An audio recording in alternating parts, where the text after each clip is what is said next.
طيب هو انا طالعه اوصل رساله للدكاتره، دكاتره الجامعات كلهم، جامعات مصر كلهم. في حاجه اسمها برزنتيشن كده بيطلع، المفروض احنا نطلع نتكلم فيه انا واصحابي.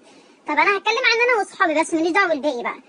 احنا جروبنا عباره عن 5 بنات، يعني 5 متخلفين وانا منهم، انا الكبيره منهم متخلفه اللي فيهم.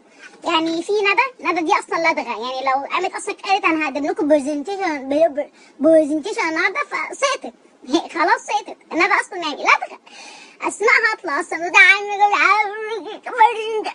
اتشلت اول ما عرفت انها تقوم تقدم برزنتيشن. انا بصراحه قلت هاجل السنه، يعني انا بقى بالعذر قلت هاجل السنه عشان هسقط، والدكاتره عارفين انا ما بعرفش اتكلم وبرضه بيطلعوني وحسبنا ونعم الوكيل.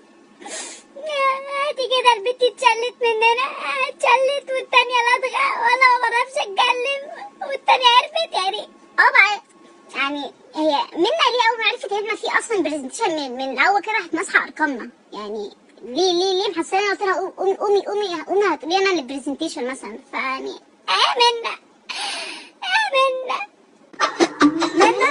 يبقى البنت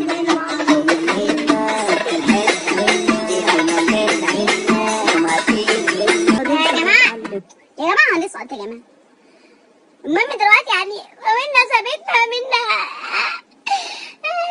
ليه الدكاترة عارفين ان احنا كلنا كده ما نعرفش نتكلم، وهم قومنا نتكلم عشان يتريقوا علينا، وانا قاعدة اقول لهم هنتكلم من النار ليه؟ فانا المصحف ما بعرف اتكلم في البرزنتيشن. طب انا واحدة سينيور 2018، ليه ابقى 19 واتساب ابقى معسوبة ابقى 19 بس السعودية؟ انا ما بعرفش اتكلم في البرزنتيشن.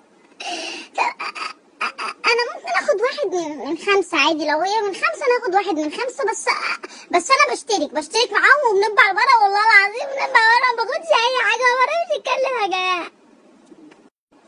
والخمسه بتاعتنا يا ست هانم ساره اللي والله العظيم كنا بنفك خطها اقسم بالله على خط ما يتقري، تقوم سايبانا وتقوم رايحه في جروب تاني قالش احنا فشله يا ست ساره.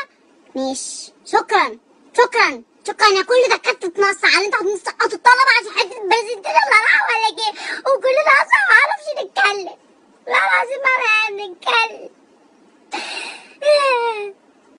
بس مسج بقى لكل الدكاتره اللي بيدوني، وان شاء الله لو شافوني هيسقطوني، وانا عارفه ان هم هيسقطوني، والكلام ده امانه في رقبتكم كلكم، ان انا هنجح السنه دي ماشي، وهبقى سينيور 2018 مع دفعتي من غير برزنتيشن ومن غير اي حاجه، ومش بس